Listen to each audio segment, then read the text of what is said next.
What's up, everybody? Thanks for joining me here on this review of Dune. It hit theaters. It hit HBO Max. Very highly anticipated film by Denis Villeneuve, obviously, and from there was a movie made by David Lynch back in '84, I think, and or maybe '82, one of the two. I think it was '84. Anyway, it was based off of the very popular science fiction book that came out years ago. People absolutely loved it. For a lot of people who were anticipating this one, it's like, look, this is kind of like the Star Wars where Star Wars is normally for kids and adults. This is just Star Wars for adults. And there's a lot going on in this movie, and a lot of people talk about it right away. You know, it's Denis Villeneuve, who's one of the greatest directors out there at the moment. So you know this thing is going to look beautiful. You know that it's going to be acted well. So everything about this film that I think people were wondering is that, well, it's about 2 hours and 35 minutes. It's called Part 1. They're obviously leading to a Part 2. And there's going to be a series. They already announced that. So how does this play to regular audiences, normal audiences, casual audiences? And the answer to that is I don't know, but I can tell you that I loved this movie. I loved this movie. Really, I don't know how it plays to a casual audience, and the fact that how much money it cost to make for this film, I don't know. But what I can tell you is that Timothee Chalamet, which I wasn't sure how he was going to be. I like Timothee Chalamet, but he plays Paul, who is essentially, you know, we've heard it a million times over. Could be the one. He's got a gift. His mom also comes from a long line. I'm not. This is non-spoiler, by the way, so I'm going to be very careful in plot details and stuff that I give you. You can watch it on HBO Max and go out there and check it out in the theaters now. But I'll just say that he is part of this family that they have to go to a planet that has been evacuated from a ruthless race that has left since. They were mining this spice, but they've left, and now the Empire has allowed Timothée Chalamet and his family, Oscar Isaac, who's his father, was the leader of the king, and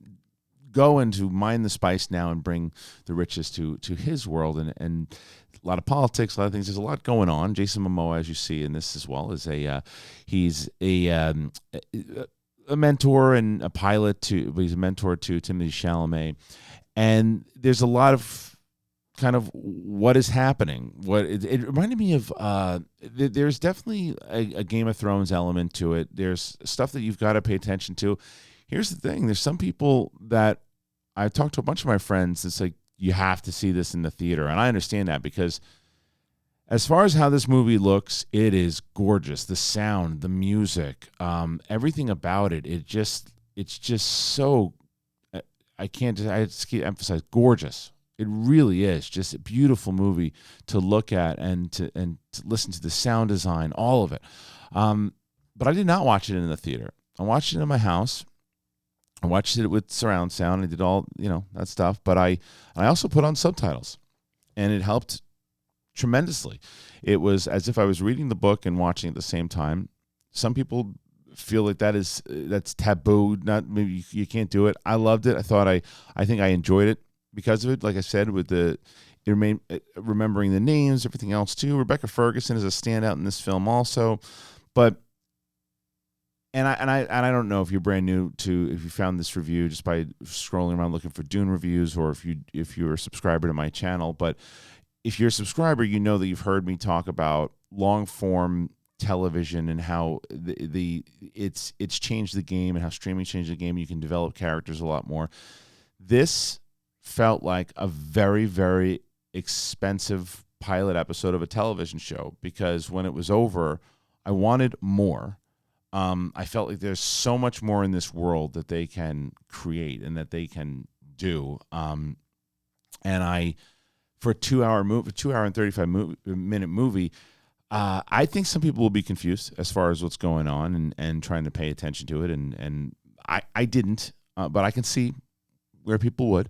And it's so funny because I have a review of Eternals coming out Sunday, and there's another one, Chloe Zhao, who directed that film. it's just something. This is not popcorny. This is not a science fiction kind of blow up action.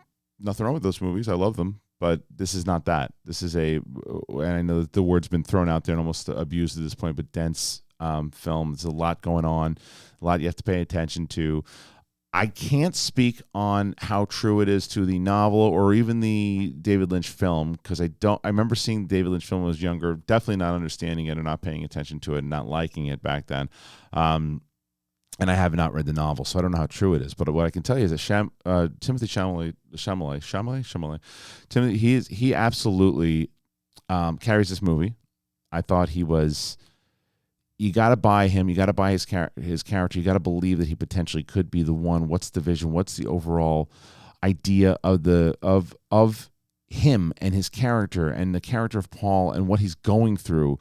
Do you buy it? And you do. And Rebecca Ferguson as his mother, the stuff that she's going through, and everybody has a purpose, right? And I really liked Oscar Isaac's character also because of he's just trying to lead his people, trying to get them to do the right thing. And getting into this planet, and when you mention Zendaya also, who I want to get to, she, as you see in the trailers, she's in his vision. So what does that mean overall, and how does that play out?